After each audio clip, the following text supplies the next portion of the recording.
All right, so now we're going to talk about our specific case of Fermat's last theorem, right? But in order to state that, I just want to do one very easy thing, which is to talk about what I mentioned, which is why it suffices to do the case we're going to do and odd prime exponents. All right, great. So note, if I have a triple x, let me hold this right, x, y, z. If that solves for, let's say, Fermat's last theorem at n, right? X to the n plus y to the n equals z to the n, right? If n factors, if n equals a times b for some natural numbers a and b, right? Then if I look at x to the b, y to the b, z to the b, right? If I raise each of these guys to the a power, then I get x to the ab, y to the ab, z to the ab, which is x to the n, y to the n, z to the n. So it solves the same equation.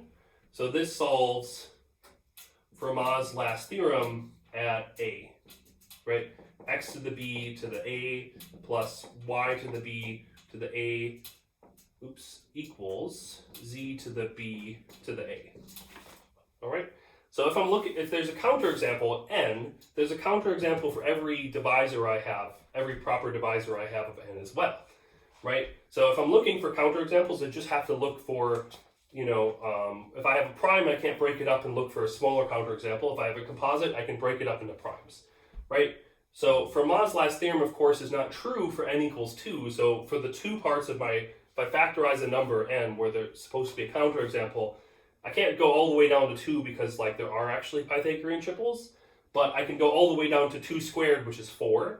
And for any of the odd primes, I can go down to the odd prime, right? So therefore, it suffices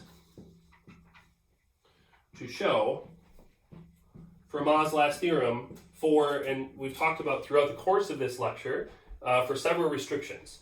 So for n equals 4 or an odd prime, p, okay? The odd prime p case, you could study many cases like that using Kummer's idea. And to wrap up the rest of them, you need Weil's work and modular forms. We're going to focus on the n equals 4 case today here, but this is why we're focusing on n equals 4. Right, so suffices to prove it for these exponents, but also restrictions where you have primitive, namely GCD1, integer solutions. Right, so we start with our generic equation of any rational number solving an equation for any natural number n. It's enough to consider the case of n is 4 or odd prime, those numbers not being rational but being integers, and those integers being relatively prime. Okay, great. So Fermat didn't write a proof, didn't write down for the world a proof. If he believed he had a proof, it's likely it's very similar to Lamé's proof, and it's an easy mistake to make. And that he could have easily thought that was the proof but been incorrect. But anyway, he did write a proof for n equals 4. And that's what we're going to follow here. Okay? So, all right, so let me erase here. And we're going to follow the method by, we're going to prove a stronger statement than what it requires. All right? And we're going to review a key idea of Fermat, which he used to solve many, many problems in mathematics, which is a very beautiful topic, which, Fermat is very famous for being a master of this proof technique. Okay? All right, so we prove Fermat's last theorem at exponent 4. Okay? So in fact, we'll prove something stronger. So we prove the stronger x to the 4th plus y to the 4th equals z to the 4th would be Fermat's last theorem at 4. Any 4th power is automatically a square. So in fact, we'll prove the stronger statement that x to the 4th plus y to the 4th is not only never a 4th power of an integer, it's never even a perfect square. So this has no non-zero, meaning if there's a solution, this has no non-zero integer solutions, right? Meaning if there's a solution, one of the numbers is 0. All right. So we're just in this video, we're going to start the general idea of this. So there's two basic ideas. One is a very powerful proof technique that Fermat applied in many cases. The other is using the idea of using Pythagorean triples. Okay, so we'll see how this plays out. So we assume this equation, let's just give it a name. Let's call this new equation star. So assume star has a solution. Okay, so as above, we can assume it's primitive.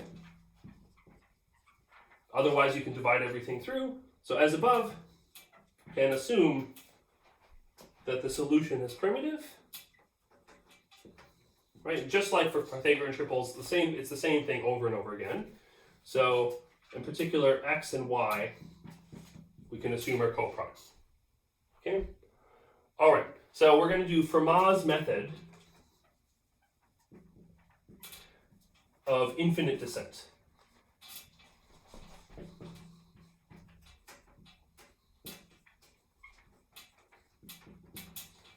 Okay. Great. So basically, we can assume, first of all these exponents are even. So if any of my numbers x, y, and z are negative, I can just negate them, and the squares kill, the even powers kill all the minus signs anyway, so who cares, right? So start with a solution x naught, y naught, z naught, and finally we can also assume that x naught, y naught, and z naught are greater than 0. Okay? All right. And basically, we try to use the solution, and we try to bootstrap, and we build a new solution, which will be smaller in some sense. So I'll build a smaller solution, x naught, y naught, and z naught. Or let's say, sorry, x1, y1, and z1. Okay?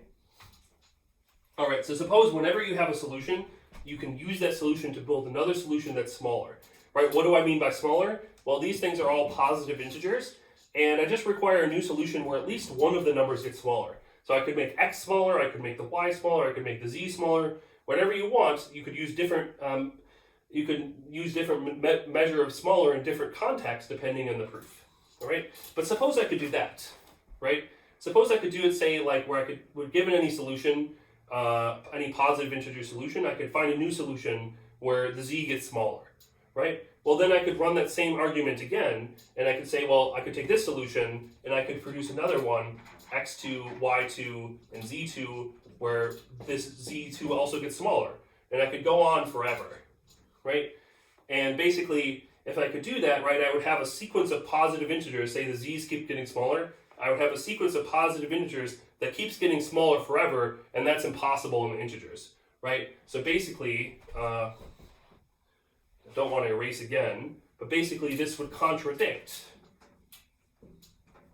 the well-ordering principle, right? So if you have a solution, you can keep finding smaller solutions in the set of natural numbers, and it goes on forever. That doesn't make any sense, right? So that's the general idea.